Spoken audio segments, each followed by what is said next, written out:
Bonjour Frédéric Mion, merci de répondre à nos questions. Le lundi 4 janvier, il y a maintenant une semaine, Le Monde publie une enquête consacrée aux faits d'inceste et de viol reprochés à Olivier Duhamel, président de la FNSP, qui annonce alors sa démission. Le lendemain, un communiqué est envoyé par mail aux élèves indiquant que c'est avec stupeur que nous avons pris connaissance, par des articles de presse, des faits très graves reprochés à Olivier Duhamel, communiqué condamnant également les violences sexistes et sexuelles. Puis le 6 janvier, Le Monde a rapporté que vous auriez été mis au courant d'une rumeur par Aurélie Filippetti en 2019. Jeudi dernier paraît La Familia Grande, livre de Camille Kouchner. Ce même jour, vous envoyez un autre mail aux élèves à l'aune du contenu du livre révélant les faits reprochés à Olivier Duhamel. Aurais-je pu ou dû agir différemment? La question peut se poser et je suis prêt à en débattre. Les élèves ont besoin d'explications et c'est justement pour en débattre que nous réalisons cet entretien aujourd'hui. Les étudiants et 3 syndicats d'élèves ont demandé votre démission. Frédéric Mion, allez-vous démissionner? Permettez-moi d'abord de vous remercier, de me tendre aujourd'hui votre micro et de m'avoir permis de vous retrouver pour cet entretien parce qu'en m'adressant à vous, bien sûr, c'est à l'ensemble de vos spectatrices et spectateurs que je souhaite parler, c'est-à-dire à la communauté étudiante de Sciences Po. Pour moi, ce moment d'explication était très important. Nous sommes depuis 8 jours, comme vous l'avez rappelé, confrontés à une situation, à une affaire absolument effroyable. Et je voudrais d'ailleurs dire que, comme vous, comme nous toutes et tous, ma première pensée face aux faits qui ont été révélés, c'est naturellement vers les victimes, qu'elles se tournent vers la victime principale, mais tout le cercle familial qui a été victime des agissements que nous savons.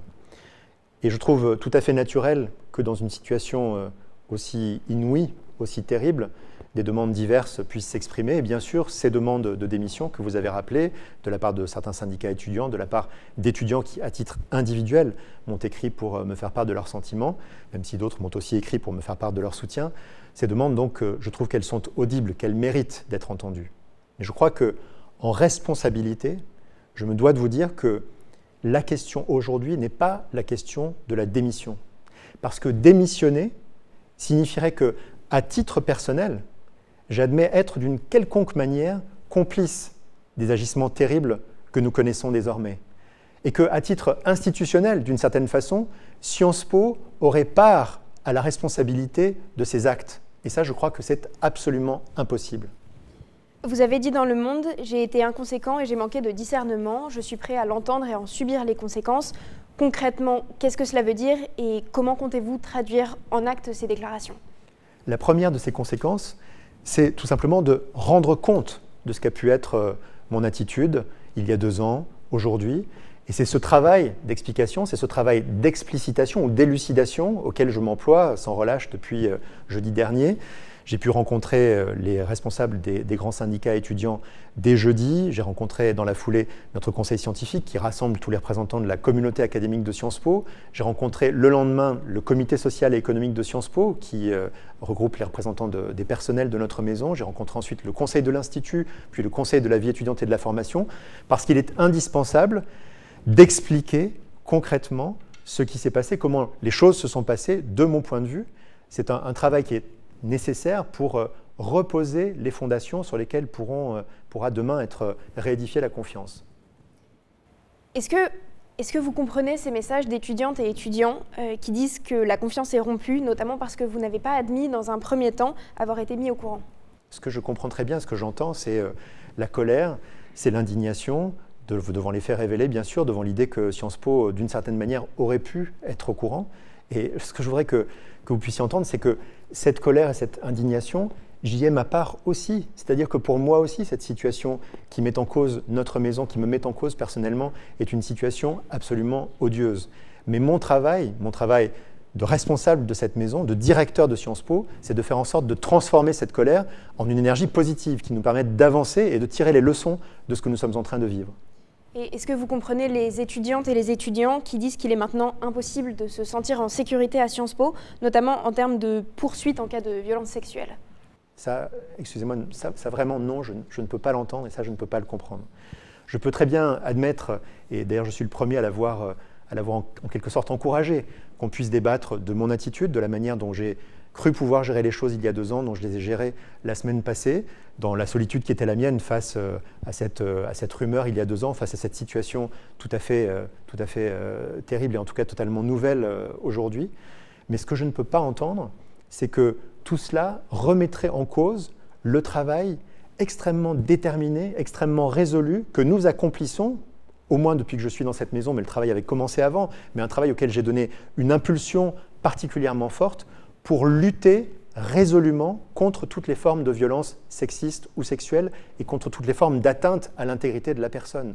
Nous avons en la matière un parcours, des résultats depuis 2014-2015 qui, je crois, mérite qu'on s'y arrête. Nous avons créé, vous le savez, un dispositif de signalement, d'accompagnement au travers d'une cellule de veille sur les violences sexistes et sexuelles. Nous avons profondément réformé le règlement de la vie étudiante pour qu'il soit dûment visé toutes les formes d'atteinte aux personnes, notamment sur le plan physique et sur le plan sexiste ou sexuel. Nous avons donc, en un grand nombre de cas désormais, été conduits à engager des actions disciplinaires, là où bien sûr les victimes étaient prêtes à se faire connaître. Tout cela, on ne peut pas le balayer d'un revers de la main ou d'un trait de plume. Tout cela, cela existe. Tout cela doit nous conduire, peut nous permettre d'aller plus loin. Et c'est ce à quoi je me suis engagé en parlant avec les représentants des étudiants la semaine prochaine. Nous avons un chantier à monter pour travailler mieux encore sur les questions de prévention, pour travailler mieux encore sur les questions d'écoute, les questions d'accompagnement, pour progresser collectivement en la matière. Mais qu'on me dise aujourd'hui que les victimes se sentent sans protection à Sciences Po, ça je ne peux pas l'entendre. Alors justement, on va revenir sur ce qu'il s'est passé il y a 2 ans, lorsqu'Aurélie Filippetti vous a alerté en 2019. Qu'avez-vous fait et pourquoi ne pas avoir poussé plus loin l'enquête ? En 2019, ou en tout cas il y a 2 ans, je ne sais pas exactement quelle était la date, Aurélie Filippetti vient me livrer une rumeur très grave dans les faits qui sont allégués, même si bien sûr rien de précis, rien de détaillé n'était à l'époque décrit.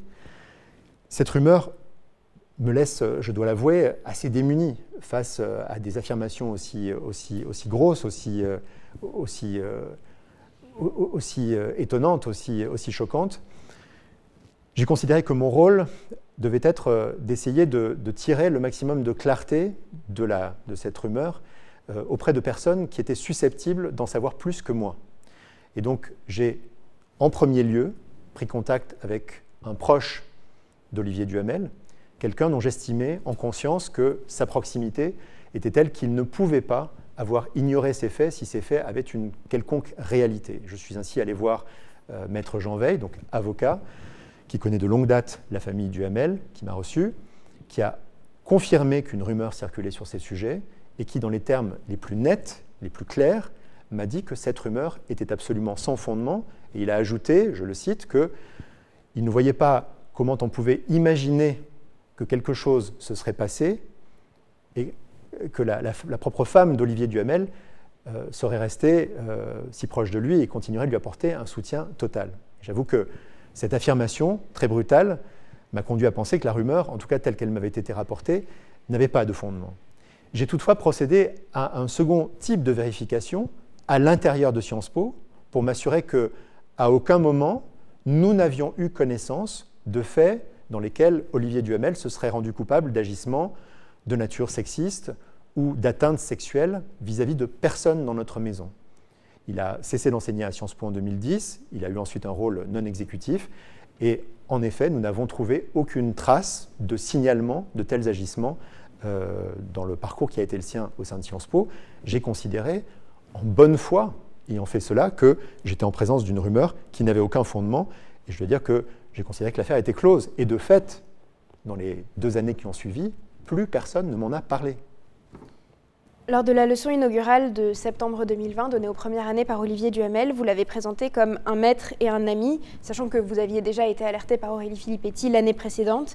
Pourquoi lui avoir donné autant de visibilité ? Mais je trouve que ce que vous citez, c'est l'exemple même qui prouve que j'étais de bonne foi.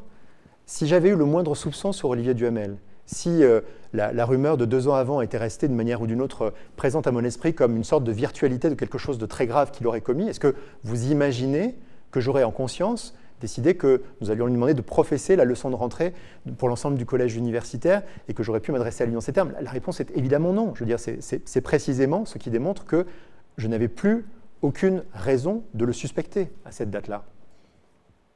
Faut-il une réforme structurelle de la FNSP suite à ces révélations pour un système plus transparent et où aucune forme d'omerta sur aucun sujet n'aurait sa place? Je crois que dans un moment comme celui que nous traversons, il faut considérer qu'il n'y a aucune question qui ne mérite d'être posée. Et donc je suis tout à fait disposé à entendre que ce qui s'est passé doit nous interroger sur les dispositifs déontologiques, les dispositifs éthiques, les dispositifs de repérage que nous pourrions avoir dans la maison, et plus largement sur la manière dont notre maison vit sa gouvernance.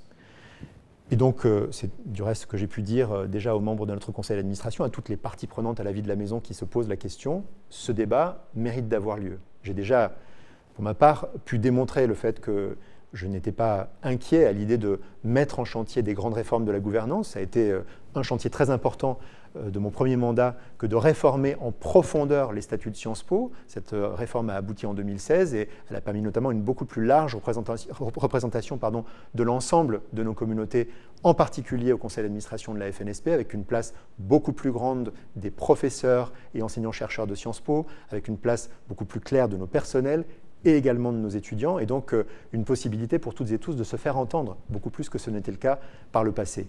Est-ce que, pour autant, nous avons atteint une sorte d'optimum dans notre mode de fonctionnement? Je suis tout à fait prêt à admettre que tel n'est pas le cas, qu'il y a des choses que nous pouvons améliorer collectivement dans un temps qui doit être celui d'un débat serein et pas d'un débat dans l'urgence du sentiment de scandale que nous éprouvons encore toutes et tous aujourd'hui. Et est-ce qu'il y aura des annonces dans les prochaines semaines sur des réformes possibles mises en place? Il y aura en tout cas, et j'ai déjà commencé d'esquisser ce travail, des annonces sur une méthode de travail que nous allons engager, que nous allons déployer, sur les questions de violences sexistes et sexuelles, comme je le disais tout à l'heure, et sur ces sujets de gouvernance, bien sûr, avec l'accord des parties prenantes dans nos différents conseils. C'était ma dernière question. Merci pour votre prise de parole qui était très attendue par la communauté étudiante. Et à bientôt sur Sciences Po TV.